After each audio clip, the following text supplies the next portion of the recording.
नमस्कार दोस्तों। आज मैं आपको सुनाने जा रही हूँ। पिता ने बेटी की शादी ज़बरदस्ती करनी चाही तो बेटी ने उठाया ऐसा कदम कि सबके पैरों तले ज़मीन खिसक गई। आज गौरी का ग्रेजुएशन का रिजल्ट आने वाला था। उसे उम्मीद थी कि उसके नंबर बहुत अच्छे ही आएंगे। वह खुशी से चहकती हुई अपने कॉलेज पहुंची और अपने दोस्तों से बातें करने लगी।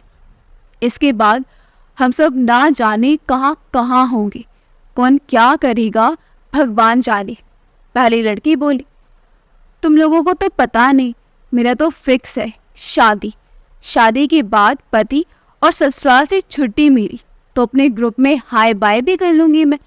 दूसरी लड़की बोली, मैंने तो सोच लिया कि मैं आईएएस अफसर बनूंगी, देश की सेवा करूंगी। शादी वादी के लिए अभी बहुत उम्र बाकी है, 21 के तो हुए हैं अभी हम लोग। गौरी बोली, तुम्हारे पापा मान जाएंगे क्या? कितनी मुश्किल से तो उन्होंने तुम्हें कॉलेज भेजा था। दूसरी लड़की बोली, तब की तब देखेंगे, मनाएंगे हम अपने पापा को, और क्या। गौरी बोली, चल चल अपने रिजल्ट देखते हैं हम, जो करना होगा सब बाद में करना। पहली लड़की बोली। फिर तीनों अपने अपने रिजल्ट देखने पहुंच। गौरी के 80% नंबर आए थे, पहली और दूसरी लड़की के 62% और 75% नंबर आए थे। गौरी अब बहुत ही ज़्यादा खुश थी। देखना, इतने अच्छे मार्क्स देखने के बाद पापा पक्का मान जाएंगे, गौरी बोल पड़ी। फिर सब अपने अपने घर पहुंची। घर जाने के बाद गौरी ने देखा कि उसकी दीदी रूही आई थी। दीदी, आज अकेले अकेले कैसे आ गई? जीजा जी कहाँ है? गौरी ने पूछा। और एक कुछ ज़रूरी काम था तो नहीं आ पाई, कल आएंगे वो लड़के वालों के साथ, रूही बोली। लड़के वालों के साथ मतलब? गौरी सोचती हुई अपनी दीदी से बोली, कल मेहमान कुछ लोगों को साथ लेकर आ रहे हैं तुम्हें दिखाने को। फोटो में तुम उन्हें पसंद हो, बाकी कल बात पक्की हो जानी चाहिए। गौरी की माँ बोली, पर पापा आपने तो बोला था ना कि मेरे मार्क्स अच्छे आए तो आप मुझे आईएएस की तैयारी करने देंगे। फिर ये क्या? देखिए मेरे 80% नंबर आए हैं, प्लीज़ पापा ऐसा मत करिए ना। गौरी रोती हुई बोलने लगी, वो सब बीती बातें हैं, कल चुपचाप तैयार हो जाना अच्छे से। पापा बोले, पर पापा जाओ जाकर हाथ मुंह धो लो, काला काला हो गया धूप में। गौरी की बात बीच में ही काट कर माँ ने उसे बोला। गौरी चुपचाप वहाँ से उठकर चली गई और अपने कमरे में खुद को बंद कर रोने लगी। रात को उसने खाना भी नहीं खाया। अगली सुबह 10 बजे गौरी के जीजाजी कुछ लोगों के साथ घर पहुंचे। नाश्ता पानी करने के बाद गौरी चाय लेकर आई, साथ में रूही भी थी। गौरी थोड़ी सी सामनी थी और उसके चेहरे की बनावट ऐसी थी कि वो काफ़ी सुंदर दिखती थी। लड़के वालों ने तो गौरी की फ़ोटो देखने बाद ही उसे पसंद कर लिया था, लेकिन फिर भी वो सामने से देखना चाहते थे कि ताकि लड़की की कोई दुर्बलता हो तो देख सके। गौरी ने पसंद आती। जीजाजी के मोल तोल के बाद एक बाइक और 5 लाख नकद के साथ गौरी की शादी तय हो गई। अगले 10 दिनों के बाद रोगा की रस्म रखी गई थी। शाम को गौरी अपनी दीदी और जीजाजी को समझाती रही कि अभी बहुत समय है शादी के लिए, मुझे एक बार आईएएस की तैयारी कर लेने दीजिए। अगर नहीं हुआ तो आप लोग जहाँ और जिससे बोलेंगे मैं शादी कर लूँगी। दीदी और जीजाजी पर गौरी की बातों का कोई भी असर नहीं हुआ था। उल्टा वो लोग उसे समझाते रहे कि लड़का बैंक में है, शहर में रहता है, तुम्हें कोई भी परेशानी नहीं होगी। समझने समझाने का सिलसिला रोगा की रस्म के दिन तक चलता रहा। रोगा की रस्म अच्छे से हो गई। गौरी अब समझ चुकी थी कि कुछ नहीं हो सकता अब। इसके बाद गौरी अब दिन भर अपने कमरे में ही रहती थी, माँ उसे कहीं जाने ही नहीं देती थी। गौरी दिन भर अपने कमरे में बैठ आईएएस की तैयारी के लिए उसे जुड़ी हुई किताबें पढ़ने लगी और टेस्ट देने लगी। 2 महीने बाद गौरी की शादी की तारीख भी रखी जा चुकी थी। इन 2 महीनों में गौरी अपनी तैयारी में व्यस्त रही और सोचती रही कि अगर शादी हो गई तो वो अपने सपने कैसे पूरी करेगी, क्योंकि उसके होने वाले पति रवि ने उसे साफ साफ बोल दिया था कि वो घर में ही रहने वाली है, काम धंधा मैं कर लूँगा, हमारे यहाँ की औरतें बाहर काम नहीं करती हैं। गौरी काफ़ी परेशान सी रहने लगी थी, लेकिन वह कुछ कर नहीं पा रही थी। गौरी की शादी के अगले ही दिन यूपीएससी का प्री एग्ज़ाम की डेट थी। तिलक की रस्म होने के बाद गौरी को हल्दी लगाई जा रही थी। अगले दिन बारात आने वाली थी।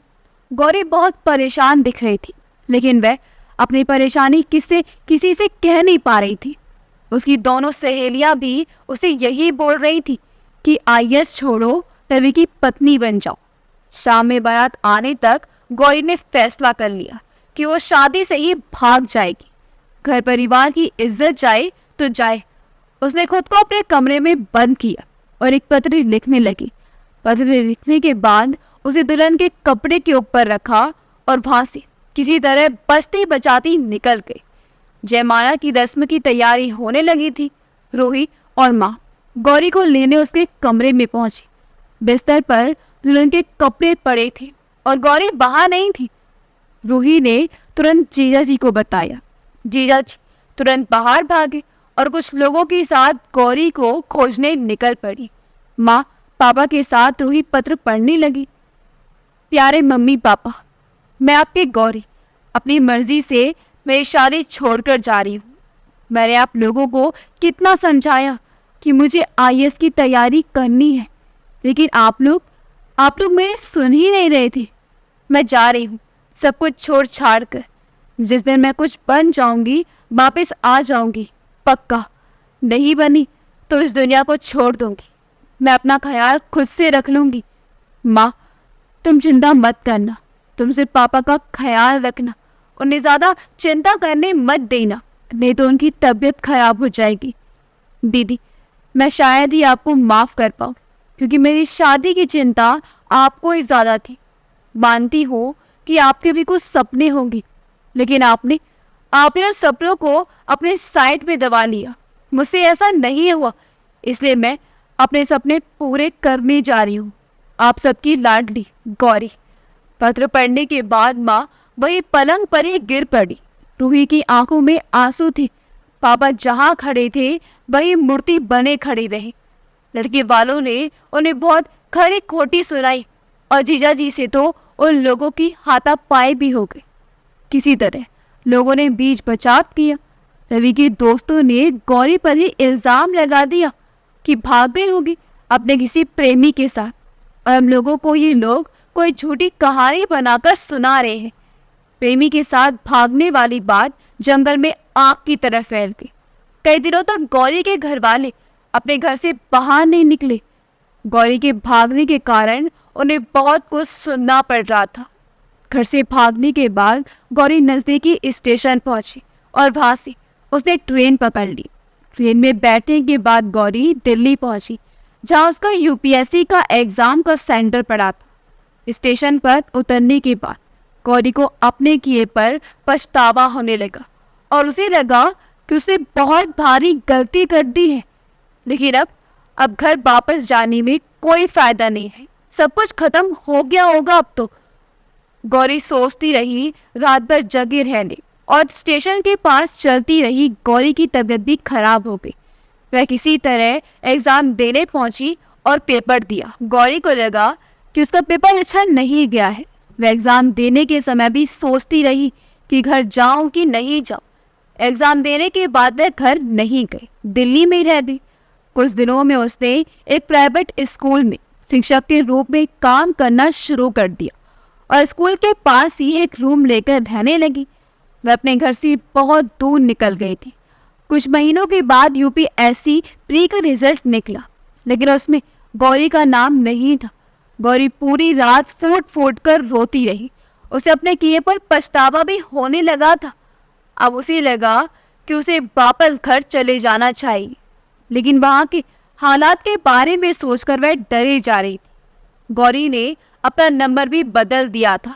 उसने अपने सारे सोशल मीडिया अकाउंट भी डिलीट कर दिए थे। रिजल्ट में नंबर नहीं आने के बाद गौरी ने किसी तरह हिम्मत जुटाकर अगले दिन अपनी माँ को फ़ोन किया और रोने लगी। अपनी की हुई गलतियों की माफी भी मांगने लगी। गौरी के रोने की आवाज सुनकर माँ भी रोती हुई गौरी से पूछने लगी कि कहाँ हो, कैसी हो। गौरी जब तक कुछ बताती, माँ के हाथ से पापा ने मोबाइल ले लिया और बोले, यहाँ आने की कोई जरूरत नहीं है, तुम हमारे लिए मर चुकी हो। जिस दिन तुमने हमारी फिक्र किए बिना यहाँ से भाग गई थी, उसी दिन से हमने तुमसे सारा रिश्ता खत्म कर दिए थे। वैसे भी कुछ बनी तो हो नहीं अभी तक, मर क्यों नहीं जाती हो तुम कहीं जाकर। इतना सुनने के बाद गौरी ने फोन काट दिया और जोर जोर से रोने लगी। गौरी को भी लगा कि वो कुछ नहीं बन सकती तो उसे मर ही जाना चाहिए। घर से भागकर उसने बहुत बड़ी गलती कर दी है। गांव में अब किसी को मुंह दिखाने के काबिल नहीं रही। काफी देर यही सब सोचते सोचते वह कमरे से निकल पड़ी। सड़क पर आकर गौरी ने नदी की तरफ जाने वाला रास्ता पकड़ लिया। पूरे रास्ते वह रोती रही और अपने जीवन के बारे में सोचती रही। नदी के पास गौरी पानी में पैर डाले किनारे अकेले बैठ गई। उसने अगल बगल देखा, कोई नहीं था। थोड़ी दूर कुछ बच्चे खेल रहे थे और नदी के बीच में कुछ मछुआरे मछली पकड़ रहे थे। गौरी थोड़ी दूर खेलते हुए बच्चों को देखने लगी। सारे बच्चे एक साथ ही खेल रहे थे, लेकिन एक छोटा सा लड़का अलग अकेले खेल रहा था। उसके पास एक गेंद थी जिसे वह थोड़ी दूर बालू में गड़े एक डंडी पर मार रहा था। वह लड़का गेंद फेंकता, लेकिन गेंद उसी डंडी पर नहीं लगती थी। लड़का बार बार गेंद लाता, डंडी की तरफ फेंकता, लेकिन हर बार उसे निराशा ही हाथ लगती। कुछ समय बाद वह थक कर वहीं बैठ गया और पास खेल रहे बच्चों को देखने लगा। थोड़ी देर के बाद वह फिर से उठा और गेंद से डंडे पर निशाना लगाया। इस बार गेंद सीधे डंडे और लगी और लड़का खुशी से नाचने लगा। गौरी सब देख रही थी। लड़के को नाचते देख गौरी ताली बजाने लगी। तभी वहाँ मनोज पहुंचा। मनोज गौरी के साथ ही स्कूल में पढ़ाता था। दोनों हम उम्र थे तो अच्छी दोस्ती भी हो गई थी दोनों में। गौरी को यूं नदी किनारे देख मनोज थोड़ा चौंक गया। हाय गौरी, आज यहाँ कैसे? कभी बताया नहीं। आपकी आप भी नदी किनारे आती है। मनोज बोलते हुए गौरी के पास ही बैठ गया। मनोज को वहां देखकर गौरी हड़बड़ा गई। वह अपने आंसू पोंछने लगी और चेहरे को साफ करने लगी। मनोज ने भी गौरी के चेहरे की तरफ देखा और बोला कि क्या हुआ, रो क्यों रही हो आप? कुछ नहीं, ऐसे ही आंखों में धूल चली गई थी। गौरी बोली। अच्छा, मतलब हमसे झूठ बोलोगी आप? बताइए, कुछ हुआ है क्या? मनोज बोला। हुआ तो कुछ नहीं है, मुझे क्या होगा? गौरी बोली। अच्छा, ताली क्यों बजा रही थी आप ऐ बच्चों की तरह देखकर? मनोज ने सवाल किया। वो जो अकेला बच्चा है ना, वो गेंद को बार बार उस डंडे पर मार रहा था, लेकिन लग नहीं रही थी। फिर लास्ट में लग गई तो वो खुशी से नाचने लगा और पता नहीं क्यों मैं ताली बजाने लगी। इतना बोलने के बाद गौरी को कुछ एहसास हुआ। वह फिर से सोचने लगी कि मेरा भी तो ये पहला ही प्रयास था और मैं हार मान गई। इस बच्चे की तरह मैं भी अगली बार मेहनत करके सफलता पा सकती हूँ। क्या हुआ, क्या सोचने लगी आप? मनोज ने गौरी के कंधे पर हाथ रखकर उसे हिलाते हुए पूछा। गौरी भी चौंक कर बोली कि नहीं, कुछ नहीं। देखिए, कुछ तो बात जरूर है जो आप बता नहीं रही हैं, बता दीजिए, दिल हल्का हो जाएगा आपका, तभी तो इसमें कोई आएगा। मनोज हंसते हुए बोला। गौरी कुछ बोलती इससे पहले उसका फोन बजने लगा। गौरी ने देखा तो उसकी दीदी रूही का फोन था। फोन उठाकर गौरी कुछ दूर चली गई और बातें करने लगी। कैसी हो गौरी, और कहाँ हो तुम? यहाँ से जाने के बाद हमने तुम्हें कितना खोजा, लेकिन तुम्हारा कोई पता ना चला। छोटी सी बात के लिए कोई इतना बड़ा कदम उठाता है क्या? तुम्हें बताओ गौरी, रूही बोली। दीदी, मैंने तुम्हें कितना समझाया था उस वक्त, लेकिन तुम मेरी बात ही नहीं सुन रही थी। तुम लोगों को तो सिर्फ अपने मन की करनी थी। कुछ महीनों का ही समय मांगा था मैंने तुम लोगों से बस। गौरी इतना बोलकर फिर से रोने लगी। देखो गौरी, तुम रो मत। अब जो हुआ उसे भूल जाओ और घर चली आओ। घर आ जाओगी तो पापा भी कुछ दिनों में मान जाएंगे ही। जब से तुमने माँ से बात की है वो रोए जा रही है। आ जाओ ना वापस घर। रूही बोली। अब मैं नहीं आ सकती दीदी। अब जब तक कुछ बन नहीं जाऊंगी मैं वापस नहीं आऊंगी दीदी। माँ को बोल दीजिएगा कि मैं ठीक हूँ और मेरी चिंता ना करे। कि अगर गौरी ने फ़ोन काट दिया। किसका फ़ोन था और रो क्यों रही है आप? पर उसने उसके पास जाकर पूछा। नहीं, ऐसे ही, कोई बात नहीं है। गौरी बोली। नहीं, कुछ तो बात है, आपको बताना ही पड़ेगा, नहीं तो आज के बाद से हमारी दोस्ती खत्म ही समझिए आप। मनोज बोला। ऐसा मत बोलिए, मैं नहीं चाहती कि मेरी पिछली बातें किसी और को पता चले। बहुत बुरे दौर से गुजरी हूँ मैं महीनों पहले। गौरी बोली। आप बताइए तो हमको, हम एकदम सीक्रेट ही रखेंगे इस बात को। मनोज बोला। अच्छा चलिए, रास्ते में बताती हूँ। शाम भी हो गई है। कि अगर गौरी मनोज के संग आगे बढ़ी और अपनी पिछली बातें मनोज को बताने लगी। गौरी की कहानी सुन मनोज भी थोड़ा परेशान सा हो गया था। फिर दोनों अपने अपने रूम पर चले गए। रात में मनोज ने गौरी के व्हाट्सएप पर एक फ़ोटो भेजा और नीचे लिखा कि लग जाइए अब तैयारी में, दिल्ली PCS का नोटिफिकेशन आ गया है, अब की बार सबको दिखा देना है। थोड़ी देर के बाद गौरी ने व्हाट्सएप खोला तो देखा कि मनोज का मैसेज था। गौरी ने मैसेज देखा और मनोज को रिप्लाई किया कि कोशिश करते हैं, बाकी क्या होता है देखते हैं। मिलकर तैयारी करेंगे ना इस बार दोनों, सब आसान हो जाएगा। मनोज का रिप्लाई आया। ये आखिरी कोशिश करके देखते हैं हम। गौरी ने रिप्लाई दिया। कोशिश करने वालों की कभी हार नहीं होती है, जानती है ना आप। मनोज ने रिप्लाई दिया। कल स्कूल में मिलते हैं, अभी सर दर्द कर रहा है, सो जाती हूँ मैं, गुड नाइट। गौरी ने रिप्लाई दिया। गुड नाइट गौरी, मनोज ने लिखा। फिर अगले दिन दोनों स्कूल में मिले और लंच ब्रेक में एक चार्ट बनाया कि क्या कब और कैसे पढ़ना है, और उसी शाम से दोनों पढ़ाई में जुट गए। कुछ ही महीनों का समय था उनके पास तैयारी करने के लिए। 2 साल बाद गौरी के पिताजी हर रोज सुबह सुबह अखबार पढ़ते थे। 2 पेज पढ़ने के बाद उन्होंने तीसरा पेज निकाला, तभी उनकी नज़र एक फ़ोटो पर पड़ी। ये तो गौरी की फ़ोटो है और उसकी फ़ोटो अखबार में कैसे छपी? गौरी के पिताजी मन ही मन सोचने लगे। उन्होंने पूरी खबर पढ़ी तो पता चला कि गौरी दिल्ली लोक सेवा आयोग की परीक्षा पास कर गई है। वे तुरंत गौरी की माँ को ये खबर सुनाते हैं। माँ मन ही मन गौरी को ढेर सारा आशीर्वाद देती है। फिर वह अंदर जाकर फ़ोन देखती हैं कि कहीं गौरी का कोई फ़ोन तो नहीं आया है। गौरी का माँ बीते हुए हर सालों में कई बार गौरी को फ़ोन करने की कोशिश कर रही, लेकिन गौरी के पिताजी के चलते नहीं कर पाती थी।